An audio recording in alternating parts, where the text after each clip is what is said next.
Why on earth would you say that? Why would you dream up that there's more Barracudas made than Challengers? That makes no sense. Well, I called Tony on it, and he said there was. Look at our lot. He's crazy. Are you calling Tony? I am. Tell him I'm hungry. I'm sure you are. Why don't you guys go get a Philly steak sandwich I want together? one. Hey, I got a question for you. Why would you tell Doug there's more Barracudas made than Challengers? Why would you ask him from 1964 to 1974? Well, that's when they first started making them. But we were talking about E-bodies. You're wrong. Well, you're right, because Barracudas started in 64. If you're talking about Barracudas from 70 to 74, the E-bodies, there were many more Challengers. They're almost double. Yeah? So? Maybe you two ought to just start your own show together. Dung and Dunger. Ha, not really. On this episode, an unexpected delivery shows Mark the devil in the details. The team tears out a chicken shed from a 58 Fury, and the Iceman bakes the network to keep the show on the air.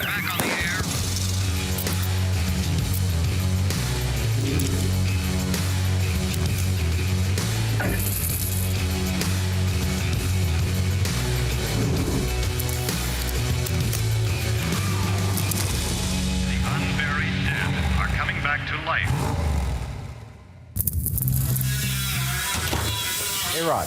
Yes, sir. Welcome back. Thank you. How are you? I'm good. How was your month off? It was 7 days. I've been here a long time. I co-founded the company with Mark. Being an executive producer kind of sounds exciting. A Thai food restaurant, but it's in a ship, and it's split right down the middle. But a lot of it is just managing people. And it's called the Titanic. I haven't heard anything back on the contract itself, so I'm just writing in again. I want to put the words "pray tell" because I think that sounds kind of intelligent. This is actually what you're sending them? This is what I always send them, almost the exact same thing. Yeah. Do you always write in all caps? Is your key Because I'm broken, curious or to know. I've actually written them 5 times so far, and they're not writing me back. It is definitely not a good idea for Mark to send the network an email every day. Why the face? Why the Because- surprised eyebrows? Well, Look 'cause- like Count Chocula No, when they go up 5 like that. Are you writing them? Is your hair when did getting you thinner in the first- front? The thing that I don't get about Mark is that he bills himself as a classic used car salesman, as he likes to put it. I'm doing air quotes for some reason. I mean, is that like a little bit excessive? Because, I mean, daily, you're not really giving him a chance to... Well, they've written back 3 times so far, so something's working. What have they said? They said they're out of the office. Those are autoresponders. Anybody who's in any kind of element of sales will tell you that if someone is desperate, that's not a good position to be in if you're selling something. They're probably legitimately out of town. Dale said it takes weeks. He says it takes about 2 weeks since the last time it airs to the, historically, that's what's happened with us. DL is our executive producer. He's the devil. And so his whole thing in the course of a day is to keep me down, beat me down, hold me down, put me down, and then once in a while he'll throw me like a nugget. He's calling himself the Iceman. He tags out in his email, Iceman. You ever see Omen? Yeah. You saw the movie, the series, yeah. I think there were 3 of them, right? I just saw the first one. You know when they shaved the kid's head, he saw the 6s? Yeah. That's DL. Well, DL often has a shaved head, and I haven't seen any weird birthmarks that resemble Nobody has a weird, 666. he has a weird head. Have you ever seen the top of his head? To have ice in your veins, I mean, that's the ideal position to be in if you're selling something. You need to be able to be like, we don't need you. We can walk away. We got other networks over here, in other parts of the world that are going to buy this show. It's no big deal. Yeah, we don't need you. I mean, that's not the impression no. I wanted to follow up and see when we will be getting our new contract, okay? Yeah. And what I'd like to end it with, tell me what you think of this, an exclamation point, and then question marks. Not the Iceman.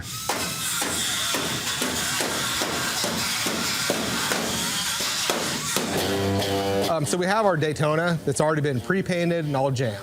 So at this point, we're ready to hang on our doors and our fenders, make sure our gaps are good. All right, Michael, hold that door up there. That'll be Michael's first time, so it's a good chance to kind of walk around, show him what we do here. On top of the fact, it's a really clean car. So when he starts on it, he'll have no problem actually getting this car together and getting it ready for final paint. Whoa, what the? I love the car. If it was my car, it's one of the few that have come in here. It may be the only one that was a running and driving survivor car. It's only that once. So if it was my car, and it's not, I would have kept it the same. But in this circumstance, the owner wants to redo it, so we're gonna redo the car for him. You know. Extend a little bit more. Hold on. So before we just go in there and just slam these doors, we wanna make sure that nothing's hitting. We just kind of close it slow. Is that hitting there? It's getting real close. You know, anytime we hang parts, you know, we have nice tools. We have door hangers. The cars are on whirlies, so you can really have a lot of adjustment in there. So it's going to hit. Keep going. Yeah, stop. Okay. So that's because the top of the door is too far in. It's just a matter of taking your time and not beating the crap out of the panel. Watch what you're doing when you bolt the door on. Before you just swing the door open, and make sure it's not too close to the pillar where it starts to chip paint. So it's just about putting it on panel by panel, taking your time, and just taking a step back, looking at the overall job before you do your next move. So now look at our gap now. Got plenty of room for it to clear. And then that's set, good to go. Sweet. I don't know what you've done. You've gone crazy. Then pull that over those two studs down there.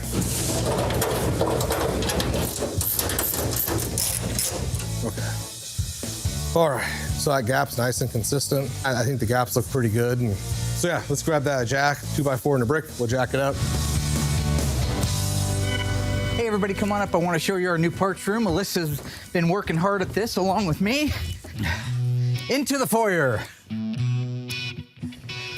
So, this is the parts room. It's heated and air conditioned. These are all the parts that we typically stock, like from AMK, Classic Industries, OER.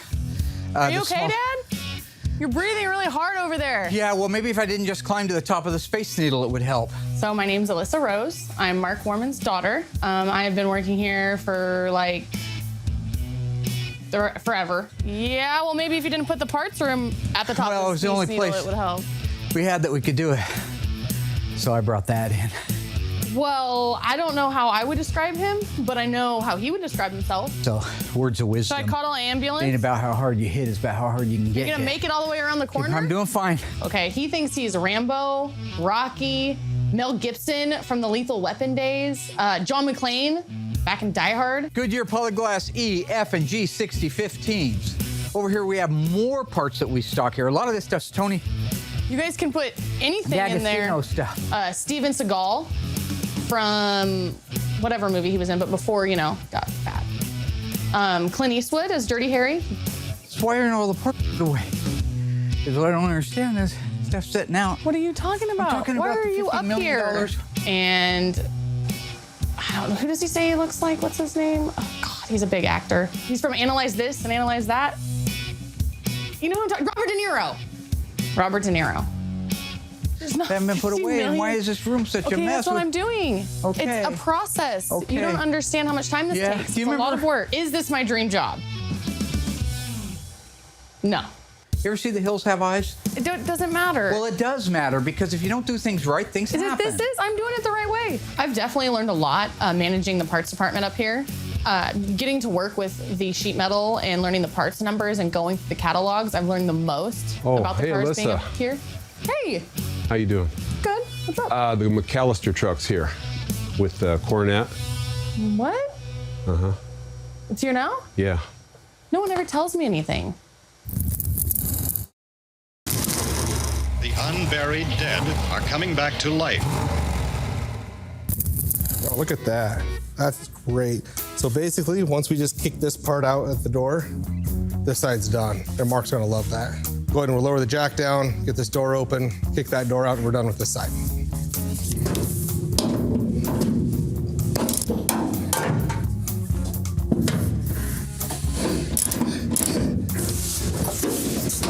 Gaps look good. That's how, you know, everything should look. Like I said, on a car that's solid to start with, everything pretty much just falls into place. So at this point, we'll move over to the other side, and I'll let you install the door and the fender. I'll help you, of course, but if you could do it without making mistakes, or does that seem? We'll see. So as far as I know, the Hemi Coronet is back for a few just minor fixes. that I guess could have been fixed before it left. So.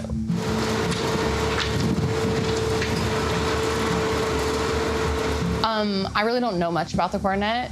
I know that it's Brett Trino's, and I know that we were like a year late to deliver it, so it's probably not a good thing that it's coming back for fixes.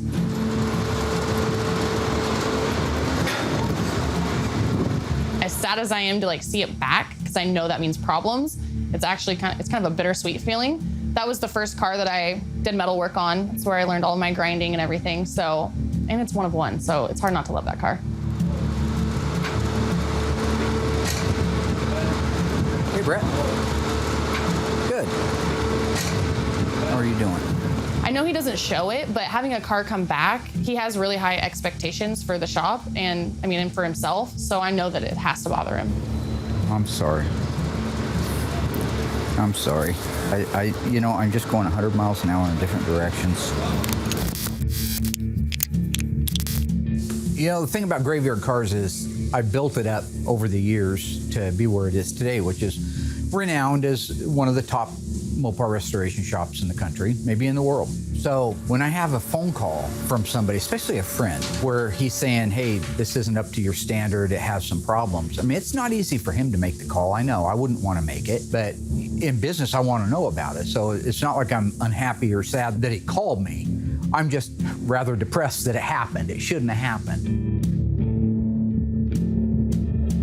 I'm not sure why the Coronet's back. I do know it's not body and paint related. We do perfection on this side of the shop. Over on the assembly side, they can get a little sloppy from time to time. So when we go over it with Mark, I guarantee it has nothing to do with us over here, and it's all over there. Of course, Will claims that those aren't his issues. It's never Will's fault. Will's never got anything to do with it. Walking around with his little tiara on. We don't make mistakes in the paint shop, body shop, or the metal shop. We set a very high standard out here, starting from when the car comes back from the dipper in George's department, all the way over to mine. So when I'm done with the car doing the undercoating and it's all buffed out, I roll it over there, put it on a bin pack, and I know I can walk away and there's no problems. Oh my God. Don't get me started, okay? I love Will, but he is like the princess of Graveyard Carz. Everybody thinks it's me, and I wish it was, but I'm not the one who gets the special treatment, come and go as I please. He's always taking selfies, and you know what? I'm the one that gets him his hair product. He comes to me to buy it for him. That's how much he cares. He uses special shampoo, conditioner, leave-in. I get him oil treatments. Good God. What about when you guys paint on? I don't run paint. See, producer, you're trying to get me riled up. Today's a good day. I'm not gonna let you upset me. Look, I'm not saying it's Will's fault.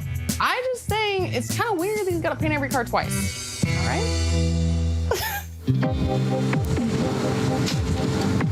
So yeah, the Coronet returned this week, and that's bad for a lot of reasons. It's an expensive car. We had it a long time, and the things that it's coming back for are the piddly little things that a person can take care of if they had more time.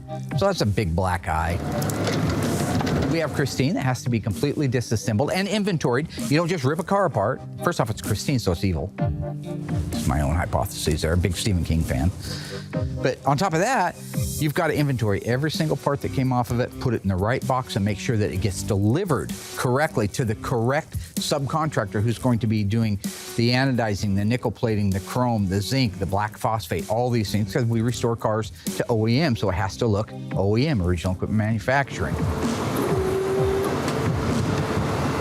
The perfect ending to the trifecta of misery in the dark cloud is that we haven't heard from the network. So if they don't pick up and renew the next 2 seasons, that's going to be the end of Graveyard Carz. Now, I'll live. I have plenty of cars to work on. Everybody downstairs in the shop will live and be fine at Graveyard Carz. Everybody upstairs that helped make the show, what are they going to be doing, right? Then, even more real, every car that's here, we have almost 100 cars total.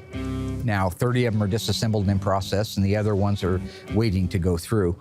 Every one of those cars, when I bid them, the price reflected that I'm going to get compensated for our television shows. So if that cuts off, that's the end of the gravy train, you might say, right? It's ain't UNICEF. Maybe one day UNICEF will get in the car restoration business, and they'll be the folks to see. But right now, it's Joe Dirt, Kevin Nealon.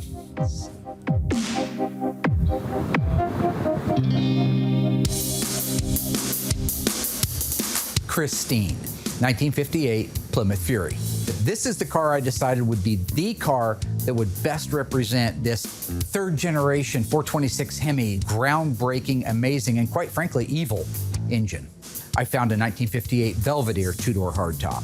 And so we're going to convert it to look exactly the way the movie car Christine looked in the motion picture. Like that, and like this. Boy, I'm so nice to see that this isn't all rusted. I was scared to death it would be destroyed. Go ahead and pull all that ugly carpet out of there. Back in, look at the little bee's nest. So normally speaking here at Graveyard Cars, we like to wait to the last minute, which is pretty much where we're at right now. Wait to the last minute to get the car ready for SEMA. So we don't need any real big surprises. I already know what to expect for the most part of the body once we get it disassembled. Oh, check it out. Here we go. We're going in. Look at this. Oh, that's house sighting. That's not original. The unburied dead are coming back to life. That's custom right there. I imagine when they designed the look of this car, they wanted it to look a little bit space age. Oh yeah, absolutely. I mean, it's pretty cool. Absolutely. I feel like they used to have more fun designing cars. They cared. That's the difference. These punk today, they don't care. Jeez Louise. Okay.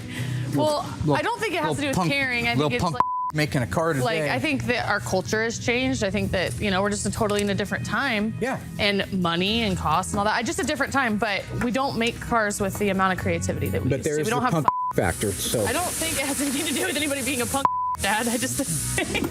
I thought for sure it did. Oh, that's a good spot for it. It's not a serious thing, but it's kind of fun to think of. Like, go back to the movie, right? The assembly line tech sticks his hand inside there to lean down and look and see if there was a leak, and the hood comes slamming down on it. Now, that's because Christine is a BITCH, all right? Around here, we treat her good. We treat her with respect. So I'm hoping and counting on that not being an issue. Oh. What do you want to set right here? Yeah, there's good. That's a big quarter panel. That's huge. There's two guys left on the planet that could block that quarter panel out. You and Carpenter from Nazareth. oh my gosh. Oh, no. What have you done? Oh. Oh gosh. Oh. Oh. So if you remember back to, it's actually that blue 69 GTX, as a matter of fact, we were talking about how things can be deceptive. I want to show you on this one how to set. Now, this guy that I bought it from is a sweetheart of a guy. He told me, dude, you're going to be putting quarters and floors in that car. Oh, okay. At least a good portion of them. So it's no surprise, but it's interesting when you look at the outside at how nice that looks. I mean, at a glance, right? It looks nice. Yeah. But you look inside behind the carpeting and stuff, you can see all the filler. Oh my gosh. So when you're looking at, these are just chunks of filler that had like a mesh screen over it or under it. Somebody's put a patch over that, is my guess. Oh, you're through. Yeah. You are all the way through. So that's just mud in there. That's all that is. But that's an example of how something can look good on the outside, not so good on the inside. Ready? You ready? Yep. Okay. We got the bumper off. Oh, you do? Oh, good. Isn't that cool? Boy, they're so simple, aren't they? Yes. Boy, it's straight too, isn't it? And it's light. Boy, that's gonna clean up so nice. They're gonna fix that up so nice. Oh, that's beautiful. I need help getting this back glass out, Doug. Okay. So I'm gonna have you go inside and push out on the glass in this corner once I get it started. Oh, this is scary. You could break the glass, right? You could. They don't make this glass, so that would not be good. Pull it down all the way around. Yep. Do they make new glass for this? Not the back. Oh. You can get a new windshield. Can't get a new back glass. Lift up on the glass. Okay. Just get some pressure on it. Doug, you push out up here.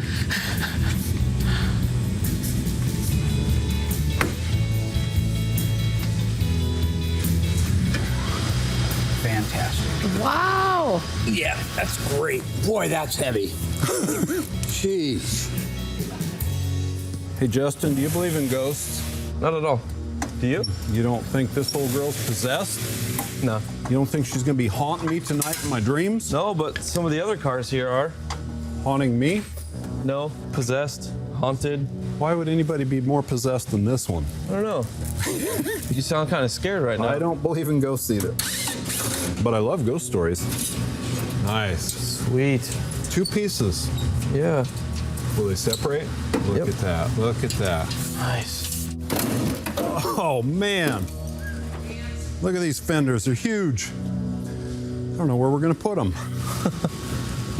Keep that pulled down. Okay. You want me to push? And then I want you, yeah, this is gonna be a hard one because of the shape of it. That's scary, man. Yeah, it is. And then we just want to keep a constant pressure. Got it. Wow. Okay. Nice. Great. You know, go to that side. These things are heavy. You want me to go over there? Yeah. Yeah, it's about 25 pounds. Right here. I got a sawhorse for us. Right there. Thank you, Mark. Thank you, Mark. Thing's completely delaminated and we didn't even break it. Crazy, huh? Oh, ho, ho. But they kept the good stuff underneath. Yeah. Looks like they pulled this out of a 1970s church. Mark thinks I should buy a church. Check out those floors. You guys seeing this? When you looked underneath it, you really didn't see what I see now. Baling wire, corrugated barn side material, all pop riveted into place. I mean, this is butchery at its best. I mean, this is terrible. The unburied dead are coming back to life. So the disassembly of Christine, there's nothing too crucial at this point. Just being very, very cautious about everything you take off because they don't make anything for these cars. So I had that conversation. I worked with them for a while on the disassembly, got to a point where I could go up and make my phone call to Brett, my dreaded phone call, where I have to kind of eat crow and find out exactly what his concerns are and then share with him what I've seen also on the car since it got back. Well, the problem has been that I don't have any help out here in the QC department. So things like that can get away from you sometimes. And it just does. It is what it is, So Graveyard Carz really doesn't have a written warranty on the work that we do. I always try to do what I consider to be the right thing. So in the case of the Coronet, I think you have to show when you're in business that you're willing to go the extra mile for the customer. And I think that's why we are as busy as we are.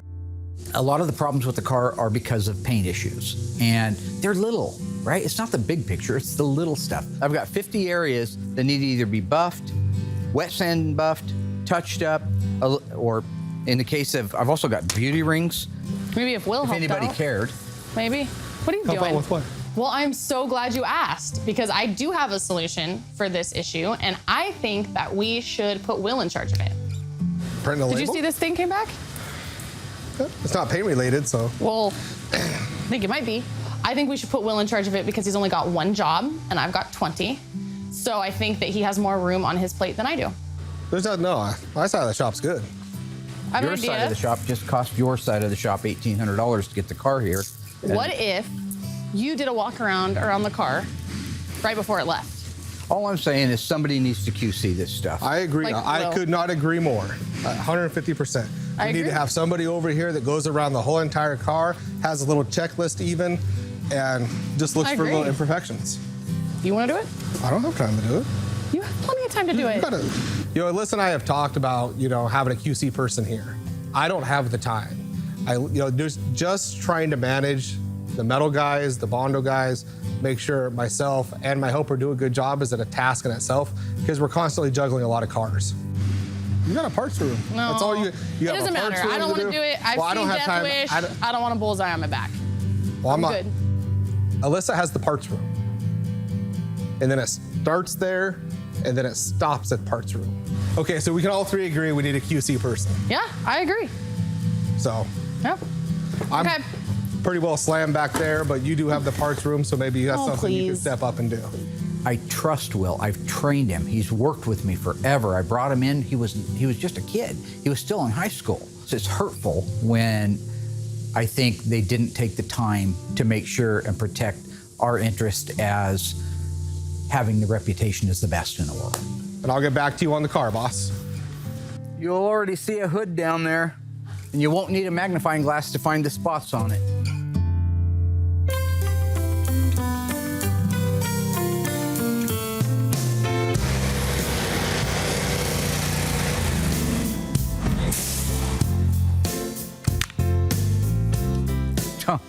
Yeah, there he is. Hey, how can I help you, Aaron? What do you want to buy today? Usually, well, usually when I go out to find Mark, I need to borrow his credit card. Something related to our production here, and so whenever Mark sees me, he typically thinks that I'm coming for money. That's what Aaron does. He comes down here and he says, been talking to all the guys, which means he hasn't been talking to anybody. Yeah, we need a new KP500 camera with the new super exposure lens on it. But that's not true. I don't always approach him for money. I mean, sometimes I'm reminding him about paychecks or maybe a bill. So maybe it is about money. How can I help you? Well, first off, you texted me. That's why I'm down here. I know. I texted you. I don't need to have it read back. I haven't heard back from the guys. I sent that email in. It's been like 3 hours. 3 hours. At the very least, they're just sitting back counting the question marks in his headline and his email. I mean, or counting the exclamation points or wondering if he knows his caps lock key is on. They're 3 hours ahead of us, so that's like 6 hours. That's not the way that works. It's called math. I don't know. I mean, how can you process something like that? I mean, they're probably still processing the other emails and phone messages and whatever other things he sent. I don't know, carrier pigeons? I mean, no. Well, it doesn't matter. My question is, I'm watching a video the other day online, right? Yeah. This little kid, well, he's a grown man, but he looks like a kid, right? So is that a little person? Yeah, I think so. He's making millions on a YouTube channel. I think they're making a shoe after him. All right, so have you had a shoe made after you? I don't think so. No. Okay. This guy's making millions of dollars and he's running a YouTube channel. So I get thinking, well, I've spent millions of dollars making a TV show. Why can't we have our own massive, major YouTube channel? We do have a YouTube. One of our other executive producers, DL, he manages the YouTube page, does a great job of it, and has been really doing a lot to promote it lately, and it's been growing really dramatically. Apparently, Mark doesn't know that. Let's say we get canceled or they don't pick up our new contract, which is very, very likely since they are not responding to any of my pleas. Not really that likely, but okay. Well, it's very likely when you look at last season. I'm not going to pick on anybody that's not why I'm here. Okay. Mark is what we would call a classic flip-flopper. He will love an episode until suddenly people on Twitter or Facebook don't like that episode, and then he hates it, and it was garbage, and everyone is crap, and everyone should just be fired, and we should start over. You got, what, 11 clowns up there right now, including Not Louis 11. Anderson, the great big fat. If for some reason it's the other way around, like we could show him an episode and he'll come back and say, this is the worst episode ever, it was garbage, but then we have good ratings or a really good response on social media, and suddenly, oh yeah, that was fantastic, I did great in that episode. Mercurial, I think would be the right word. So, how many of those guys could we lose and we go to a YouTube channel, get the YouTube channel to make me some money that offsets those wages, and next thing you know, I'm making cash. Bunsen burners. Nice little earners. Well, we would need all of the same people to do the show. Why? Mark has never fully quite grasped what it takes to make a TV show because we made a TV show early on with very, very little. And it worked because we were really, really dedicated. We put in a lot of time. And more importantly, we took a lot of time to make the number of episodes we made because it requires. I mean, we got 2 camera operators, we got a sound guy, but as production kind of ramped up and we had to make more episodes in less time, still need to edit it. So you need your editors and your mixers and your colorists. You know what the word redundancies means? I've heard the term. Well, there's this old saying in production that you can either have it fast, cheap, or good, pick any 2. Well, Mark kind of demands all 3. I'm trying to avoid that train wreck. And the way I avoid that train wreck is with you. Why? Because we're equals. Those are the greater than symbols, but I mean, you could do it. Well, I hate to break this to you, but if they don't pick up the contract, there will be redundancies. Now, I need you to keep that to yourself because yeah, absolutely. I don't want you upstairs scaring everybody. Okay. Hey, Steve. Yeah. Do you know what redundancies are? Redundancies?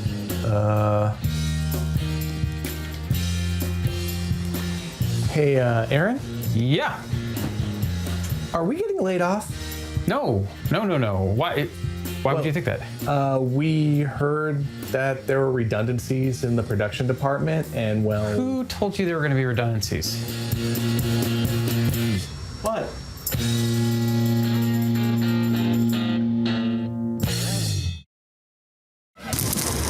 The unburied dead are coming back to life. So we'll have to put it on the hoist to get the pitman arm loose. Yeah. Should we raise it up? Yeah. Going up.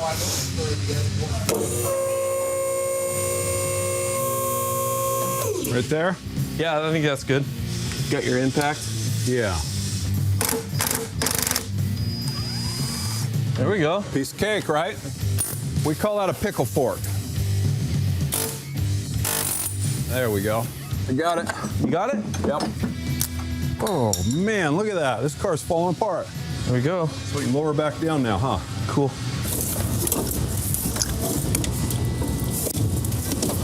Out or in? I don't know. I think we're stuck. It's bleeding.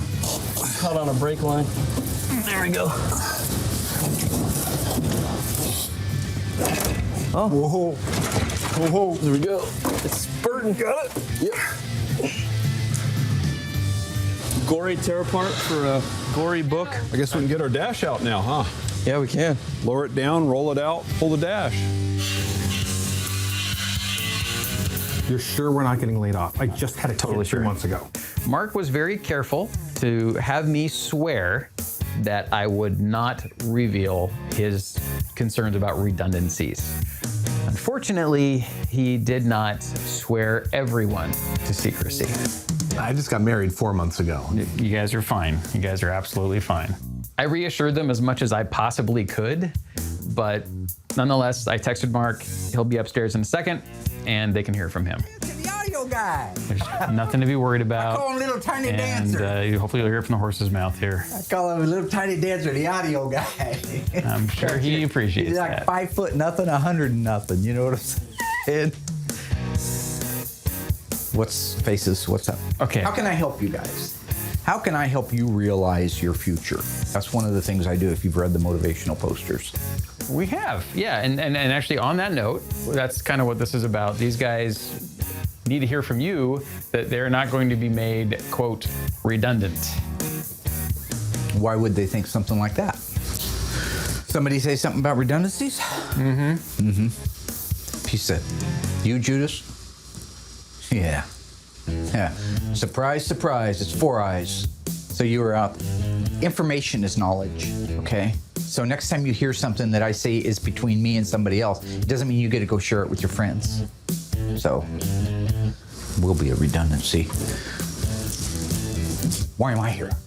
For that, to tell these guys that they're not going to be laid You're not off. going to be. I don't know if the other guys notice it as much, but he's gotten to this point where he just sort of works things into his normal conversation to where maybe, I don't know, 70, 75% of what he says is actually a lift from a TV show or a movie. You're not going to lose your job, okay? You're not going to lose your job. You know, you're not going to lose your job. So celebrate. The Office, BBC. And Good times, come on. You're absolutely sure of this? Guaranteed. Because I just got word back from the network and we got the contract coming. Yeah, we heard that a little bit earlier. You can't hear that, or I just got the email literally 5 minutes ago. Yeah. Yeah. Where'd you hear that from? Where'd you? I told them, Mark. Is that him? Oh, shh. I don't know why Mark hates DL. He's always hated DL. See, that's the problem. This is the kind of good news that I should be able to share with people. Not bad news, not about redundancies, you know? DL does a lot. I mean, he wears a lot of hats. He's an executive producer. He does color and mix and edits and directs, he does a million things around here, and he works long hours, and maybe that's it.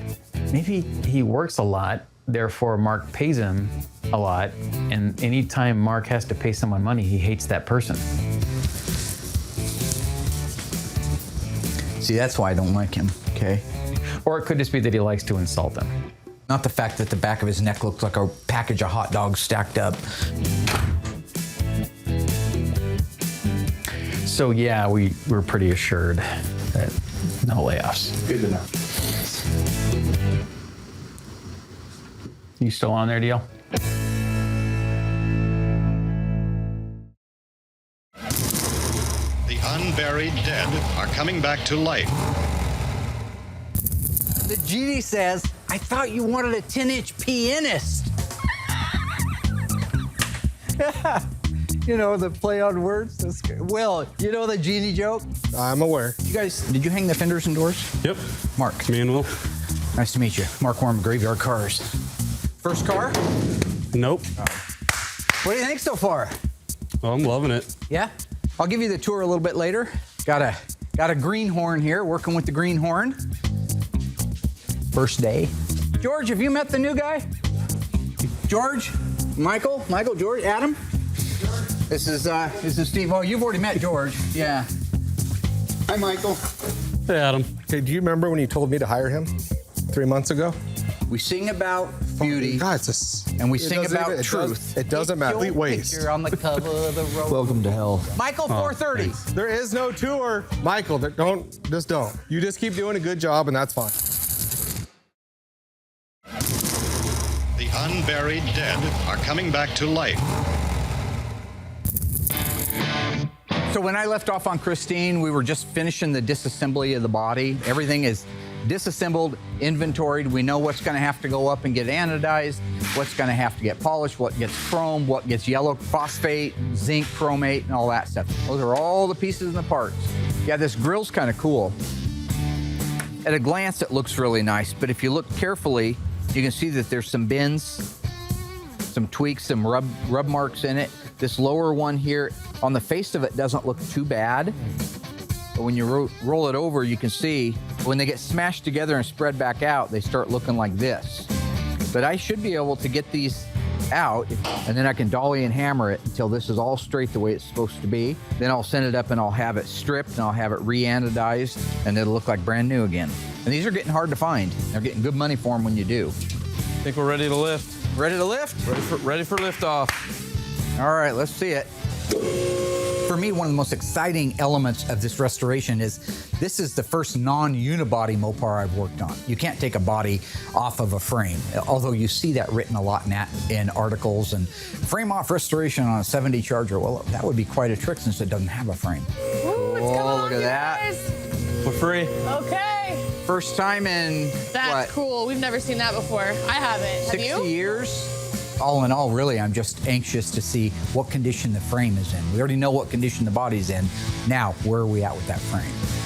Oh, I wonder if it's going to be easier to work on this. My job can be a little bit easier right now. I'm not just held up in one area. The body guys can be working on the body parts. Doug and I can be working on getting the engine installed, getting it plumbed out, getting the brakes and all those things on it. How awesome is it going to be to build out that whole Hemi right on here? Beautiful. You can access everything. For the most part, I think it's going to be a little bit easier process for us. More parts and pieces, but easier to work on. The frame is in really nice shape. The body's what I expected exactly. I got to get on the phone and see who's making what and get some metal coming for it. We'll get this moved outside and we'll start setting up for the dipper. What I learned with the return of the Coronet is that things can happen to anybody. I run around here thinking I'm doing all these different things, and I'm trying, but by getting pulled away in the middle of something, that's how mistakes happen. I learned that I need help. That's just a fact, and it's okay to say that, right? I need help in that shop. I need somebody to help me QC. You notice that George is moving like incredibly slow right now, like ridiculously slow? Like he spent 3 days putting a door on a car. I should not have a car, of any car, no client, but let alone a 7-figure car, travel 1,000 miles down to Las Vegas and then have to turn around and come back on my dime because I didn't have, I guess, at the time, the knowledge that I do now, that I need help and can't do it by myself. I need more people like you. If I have more people like my buddy Will, I'd be rich man right now. Rich! You've never said that. Huh? You've never said that. Well, maybe I didn't say it to your face, but I say it behind your back, and that's what counts. What do you need? I don't need anything. I don't need anything at all, my friend. Do you know how hard it is to get a compliment out of you? Dude, I do that because I'm trying to build you up constantly. It's been 25 years of beating you down. Oh, this is the moment you start building me up? I just wanted to stop by and say hi. I'm sorry. Hey. No problem. It's good seeing you. As yours. Good seeing you. Hey, no. Yeah. Quick question for you. On a serious note, I do need some help in the shop with QC, right? You would agree with that, right? Things like Torino's car coming back. And so because it was your idea, I decided I'm going to offer you the job. This is a golden opportunity because you're right next to the Iceman at that point, right? There's like the Iceman's up here. So he's like El Jefe, right? You got to agree. Yeah. Well, it's your shop, so. Right, I own it, right? Right. You are going to be my assistant. And that is power. Well, thank you. You're welcome. I'm gonna pass. Thank you very much for thinking of me. But it's funny you bring this up because Alyssa was really interested in doing more around here. So, it's awesome Mark offered the job to me. But, anytime he offers stuff like this to me, I just suggest Alyssa does it because I just don't have the time. I wish that I could help you, Dad, but I really am swamped. I have a feeling super busy. Seriously, you have me doing coffee, which is kind of ridiculous at this point. Like, we need to hire somebody for that, or we shouldn't even have a coffee spot here. Like, well, I do better with coffee. Okay, I'm HR. I'm your personal assistant, human resources, and slave. Like, I just don't know what else you need. Yeah, I do everything. I run errands. I mean. As what Alyssa forgets and doesn't realize, this is all payback for what she did to me in Vegas with the magic hat crap she did. I just deflect all that onto her. So this is complete payback for everything that she's done to me. I am building you into a machine, a working machine that cannot be stopped. So that's why she's our parts girl, our research girl, our coffee girl, and about to be our QC girl. Well, I guess I'll do it. If I'm gonna manage and wait, is it the same thing? Yes, okay. Absolutely. Do I get to fire people? No. Can't fire anybody. Then I need an office. You're in it, right here. Oh, so this? I now bequeath this. Well, I mean. It's air conditioned, well lit, HED LED lighting. You got like a little closet down there. Yeah. You really should. It's actually. So I'll take this. This sounds good. This is great. Okay. Of all the people that work under this roof right now, I think Alyssa is my best candidate to do the QC. She knows my brain. She knows what I expect. She's been with me her whole life.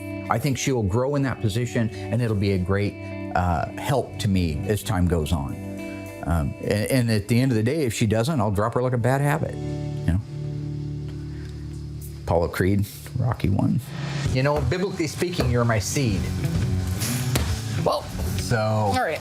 So the 58 Fury are our Christine. Everybody's got a Christine. I was a little apprehensive from the.